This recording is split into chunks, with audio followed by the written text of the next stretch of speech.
Assalamu alaikum, que la paix soit sur vous. Je suis Amina Ali, franco-comorienne. Je fais cette vidéo pour dénoncer l'acharnement que subit mon mari, Ubaydillah Mchangama, journaliste. Je fais cette vidéo pour témoigner des entraves à sa liberté d'informer depuis quelques années à ce jour.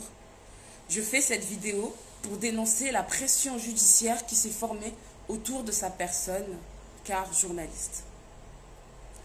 Ubaydillah Mchangama est un journaliste de la radio marseillaise RCM 13 et de la page Facebook FCBK FM aux Comores. Il est reconnu en tant que tel par le gouvernement, les opposants, les associations, la société civile, la diaspora comorienne, par des organismes tels que Reporters sans frontières ou bien Human Rights, pour ne citer que. Ubaydillah Mchangama est connu pour être la cible préférée des autorités de ce pays. Plusieurs articles nationaux et internationaux parlent de ses arrestations et détentions arbitraires. Pour ne citer que quelques dates, en 2017, le ministre Mohamed Daoud, connu sous le nom de Kiki, a flanqué une gifle à Ubayd en réaction à son travail, ce qui a suscité l'indignation des autres journalistes du pays. En 2019, il a été incarcéré à peu près 4 mois, de février à mai, pour trouble à l'ordre public, car il enquêtait sur la campagne présidentielle. Il a été relâché après l'investiture du président Azali le 29 mai 2019. Le 30 novembre 2019, il a été arrêté et incarcéré une nouvelle fois dans l'exercice de ses fonctions. Il filmait une manifestation de femmes. Il a été libéré le 7 décembre 2019.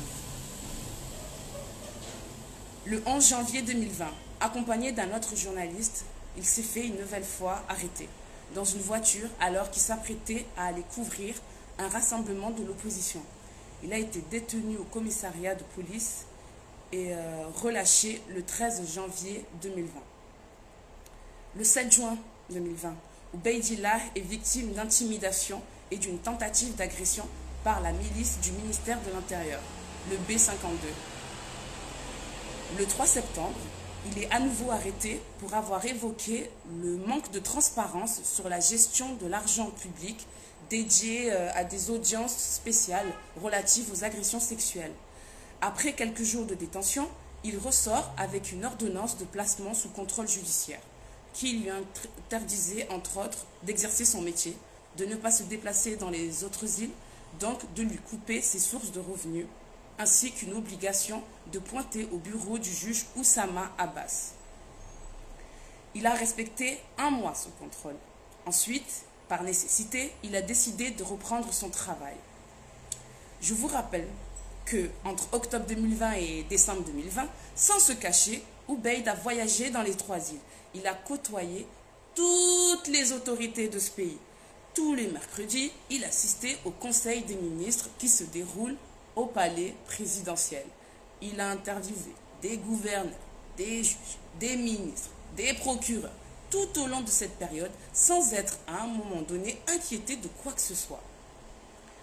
Le 14 décembre 2020, rebelote, Ubayd est arrêté et placé une nouvelle fois en mandat de dépôt car le juge Oussama Abbas a révoqué son contrôle judiciaire.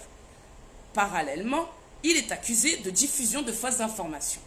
À son procès, les accusations pour fausses informations ont été abandonnées et le procureur déclare que le motif principal de son placement en mandat de dépôt n'est en rien lié à l'affaire des fausses informations, mais qu'il se trouvait en mandat de dépôt pour la révocation de son contrôle judiciaire.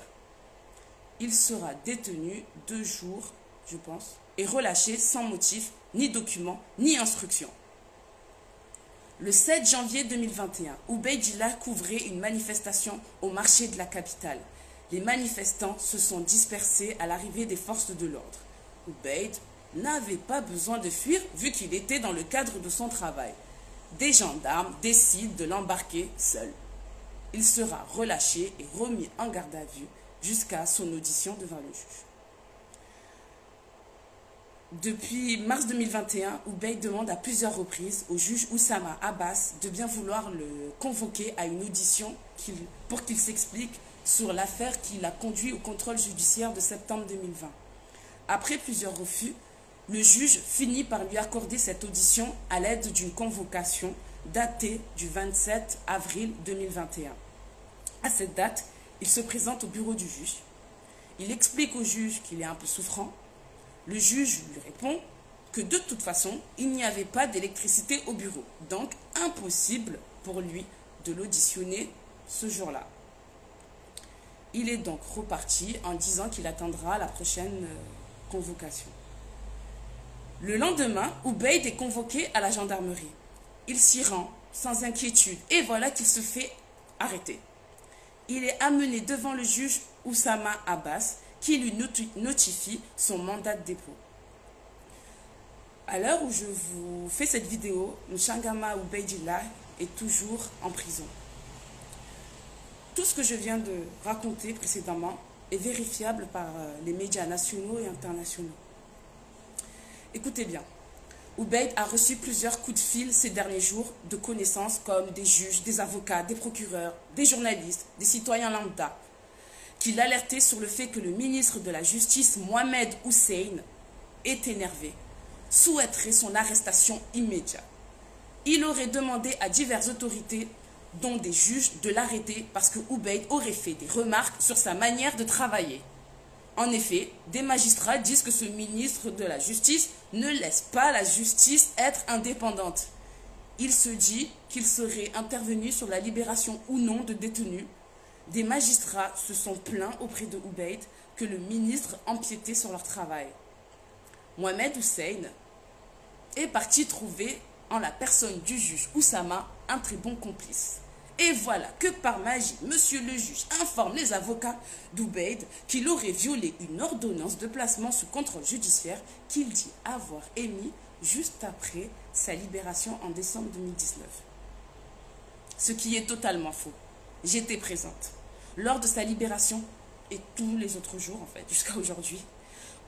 Aucune ordonnance n'a été remise ni à Ubaid ni à ses avocats. Hier, j'ai appris qu'il a pondu une nouvelle ordonnance dont on ne connaît pas encore le contenu.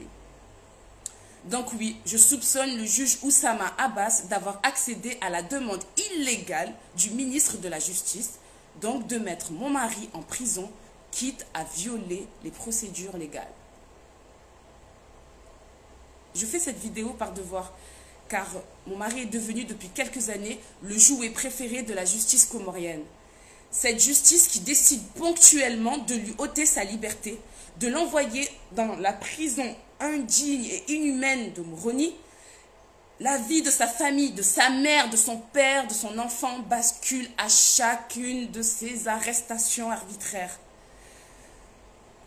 Bref, je tiens à disposition à tous les organismes de défense de droits humains, des journalistes, de la liberté d'expression pour apporter des éléments complémentaires si vous en avez besoin.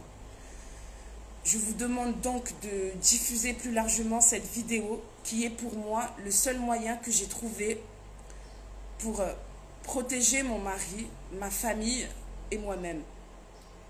Avec ce régime dictatorial, je suis consciente que je ne suis pas à l'abri de bavures en mon encontre. La justice ne doit pas être injuste.